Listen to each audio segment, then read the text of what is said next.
When U.S. Army Specialist Michael Sharkey returned home from serving in Afghanistan, the last thing he expected was to find strangers living in his house. When we first found this guy living in a soldier's house without permission, he wasn't happy to see us, threatened us even.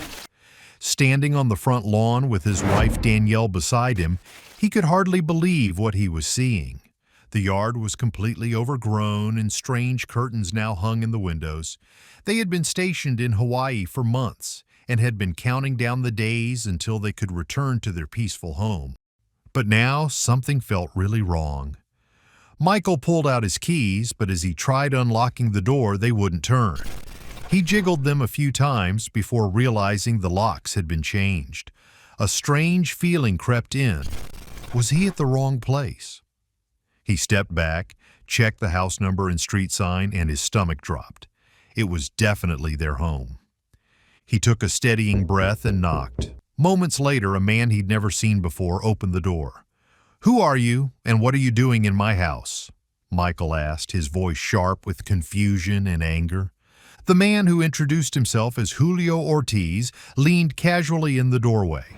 "I'm just watching the place for the owners while they're out of town," he replied, wearing a smug look that made Michael bristle. Michael didn't buy it for a second. "This is my house. I never gave anyone permission to live here." Danielle stepped up, her voice firm. "You need to leave. Now you don't belong here." Ortiz's face hardened. "I'm not going anywhere," he shot back. "I have just as much right to be here as you do." The air grew heavy as the two men locked eyes, tension building with every second. Danielle, worried it could spiral out of control, gently placed her hand on Michael's arm. "Let's call the police," she said quietly but firmly. "Let them handle it." Michael didn't break his stare. His jaw was tight as he reached for his phone and called 911. He wasn't backing down. Ortiz, sensing the situation was getting serious, stepped back with a shrug. "Go ahead, call the cops," he said with a mocking tone. "I've got a verbal agreement with your buddy to stay here and do some repair work. I've got proof." Danielle stepped forward, frustration written all over her face. "Then show us," she said firmly. "Let's see this so-called proof." But Ortiz had nothing to show. He just gave a lazy shrug and turned around, disappearing back into the house and closing the door without another word. Michael and Danielle stood there stunned. The nerve of this guy was unbelievable.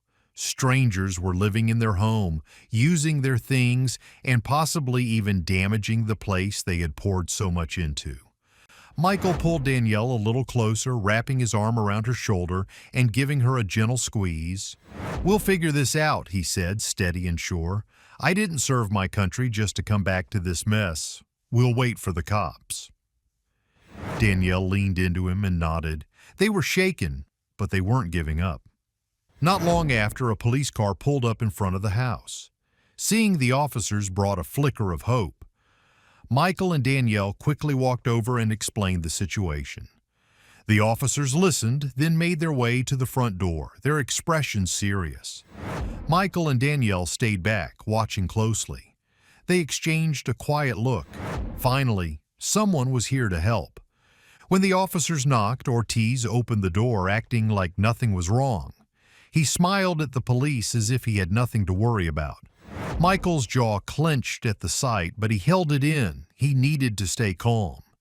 The officers started asking questions. How long had Ortiz been there? What kind of agreement did he have, and where was the proof? Ortiz, standing with his girlfriend Fatima Cardoso, confidently handed over a sheet of paper. "Here's our rental agreement," he said, like he'd just won something. Michael and Danielle stared, stunned, as Ortiz flashed a proud grin. The officers studied the paper closely, their faces serious as they read over every line. The silence felt endless. Finally, one of them turned to Michael and Danielle, his eyes kind but apologetic. "I'm really sorry," he said quietly, "but this is considered a civil matter. Without a court order, we can't remove them from the property." It hit Michael like a punch to the gut. He had served overseas, put everything on the line for his country, and now he couldn't even reclaim his own house. Danielle saw the look in his eyes and stepped forward. "But this is our home," she said, her voice shaking. "We never rented it out. They're trespassing. This isn't right." The officers nodded, clearly sympathetic, but the law tied their hands. They gently suggested the couple get in touch with a lawyer. Then they left, and Michael and Danielle were left standing there, in front of a house they owned but couldn't enter. It was a hollow, powerless feeling. In the days that followed, they got in touch with Lisa Pettis, the family friend who had been watching the house while they were away. Lisa, a warm and trustworthy woman in her 50s, had been asked to keep an eye on things. When she heard what happened, she was stunned and furious. She made it clear that she never gave anyone permission to stay there. She'd never even heard of Ortiz or Cardoso before. Her words gave the Sharkies a small but much-needed boost of support. Even with Lisa on their side, Michael was still reeling from the betrayal. It felt like everything he had risked while serving was being thrown back in his face. He knew they needed help, real help.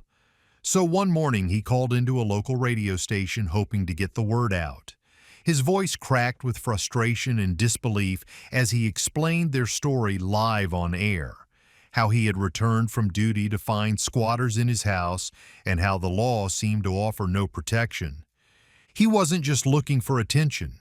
He was hoping someone, anyone, would hear and step up to help. The radio host, clearly affected by Michael's story, promised to help spread the word and get others involved. He encouraged listeners to stand behind the Sharkies, and by that afternoon, things took off. Michael's story went viral. News stations, talk shows, and reporters from across the state started reaching out, all wanting to cover what had happened. The sudden attention came fast and strong. Michael and Danielle found themselves at the center of a media storm. What started as a quiet return home had now turned into a public fight for justice. As more people heard about their situation, the outrage grew. It wasn't just military families who were upset. People from all walks of life spoke up, furious that someone could take over a soldier's home and claim it as their own. Social media was flooded with posts of support, and many were calling for something to be done immediately about Ortiz and Cardoso. Michael and Danielle appreciated the kindness, but the spotlight wasn't easy. They weren't looking for fame, they just wanted their home back. The cameras and interviews added stress to an already painful situation. Still, they knew the exposure was making a difference.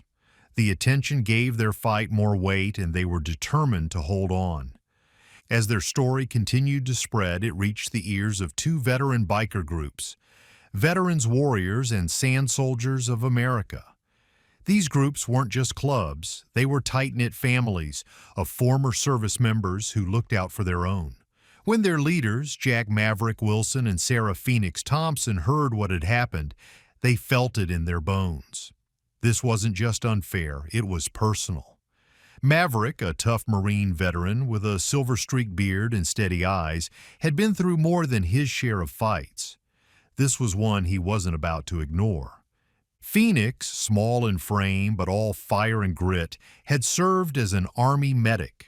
She had patched up wounded soldiers and comforted families in their worst moments. Helping people was second nature to her, and this situation stirred something deep. Right away, Phoenix called Maverick, and the two began planning. It didn't take long before both groups were working together, sharing contacts, legal help, and anything else the Sharkies might need. They weren't just offering support, they were launching a full campaign. Veteran attorneys stepped in, and social media lit up with messages of solidarity from soldiers and civilians alike. The Sharkies were no longer alone in this fight. As the legal fight dragged on, Maverick and Phoenix stayed close to the Sharkies, checking in regularly and reminding them they weren't in this alone. They organized fundraisers to help cover legal costs and kept the story in the news, using every connection they had to make sure people didn't forget what Michael and Danielle were going through. Still, the court system moved at a frustratingly slow pace. Every day, the Sharkies watched from a distance while Ortiz and Cardoso continued living in their home like nothing was wrong. It was infuriating and exhausting. The couple tried to stay hopeful, but the lack of progress wore on them. Maverick and Phoenix, however, weren't about to let the fight stall. They decided it was time to make a stronger statement, not with threats or anger, but with presence. A peaceful demonstration. A way to show that Michael and Danielle weren't just two people going up against a legal mess. They had a whole community behind them. They started spreading the word through their veteran networks, inviting riders and supporters to join them on a ride to the Sharkey house. The message was simple: peaceful, respectful, and united.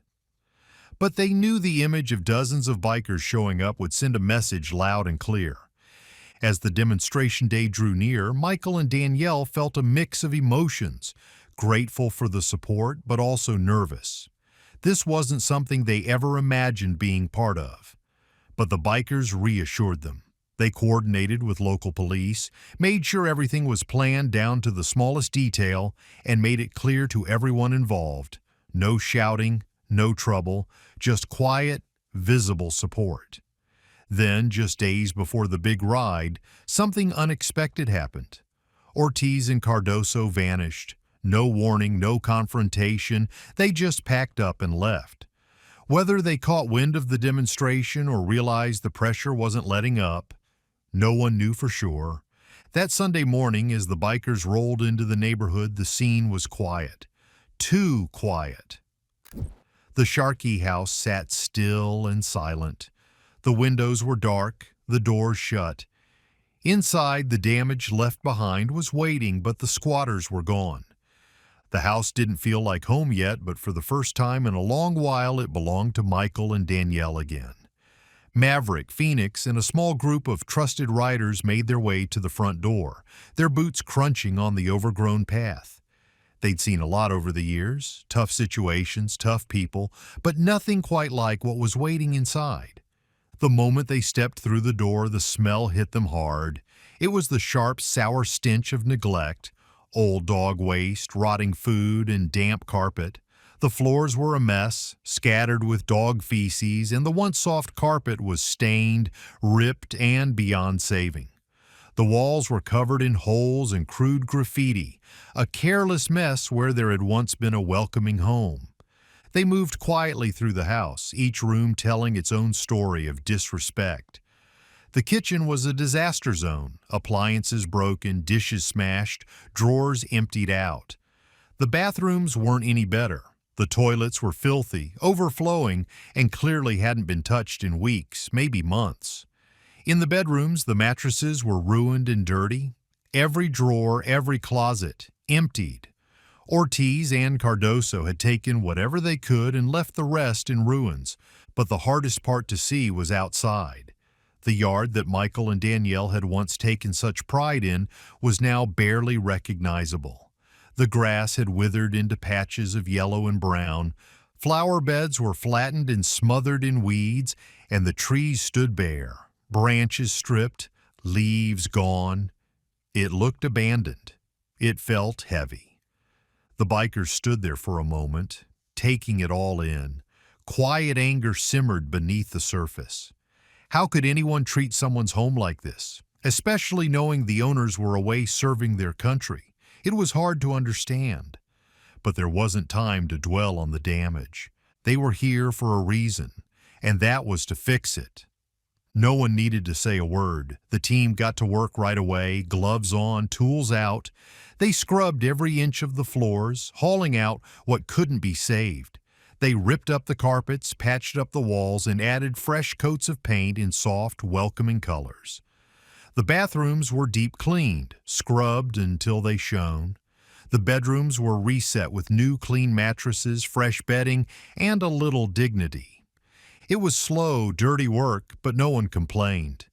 They were doing it for one of their own. Out in the yard, the veterans didn't waste a second. They pulled up every weed, cleared out the dead plants, and got their hands in the dirt. Fresh flowers went in, grass seed was spread, and the trees were trimmed back to life. One group even built a small vegetable garden, something the Sharkeys could care for and enjoy as they settled back in. As the day went on, more and more riders and veterans showed up. Word had spread fast, and soon the place was alive with movement and energy. People were painting, digging, lifting, laughing. It was hard work, but the atmosphere was full of purpose and pride. These folks weren't just fixing up a house, they were showing up for one of their own. For Michael and Danielle, watching it all unfold was deeply emotional. They stood side by side, quietly taking it in, tears in their eyes more than once. They had never imagined so many people would care. The kindness, the effort, the time. It was overwhelming in the best way. It reminded them that even after everything, there were still good people out there. People who truly showed up when it mattered most. By sunset, the group gathered in front of the house. The building still needed work, but it already looked like a home again. What had once been filled with sadness and loss now carried the warmth of hope and friendship. It wasn't just about repairs. It was about community, about not letting someone fight their battle alone. Maverick and Phoenix stood off to the side, proud but thoughtful. They knew there was still more to do, so they took the next step. They launched a GoFundMe page to help cover the rest of the repairs. The bikers had already given so much, but there were still expenses ahead, and they wanted to make sure Michael and Danielle had everything they needed to truly move forward. The response was incredible. Donations started pouring in from across the country, people touched by the Sharkies' story, moved by the actions of the veterans. Strangers gave what they could, and the fund quickly grew. Thanks to that support, the Sharkies were able to finish every last repair. Contractors and volunteers worked together, making sure every wall, floor, and room was just right. In the end, the house wasn't just restored, it was better than ever. Settling back into their home, Michael and Danielle felt something deeper than just relief. They felt belonging. They had seen the worst, and then the best, of what people were capable of. They made a quiet promise to each other. They'd never forget what had been done for them, and they'd find ways to pay it forward whenever they could. This story isn't just about a house. It's about standing up for what's right and about people coming together when it really counts. If you were in Michael's shoes, how would you have handled it? Drop your thoughts in the comments, and if this story moved you, don't forget to like, share, and subscribe. For more stories that remind us what real community looks like. See you in the next video.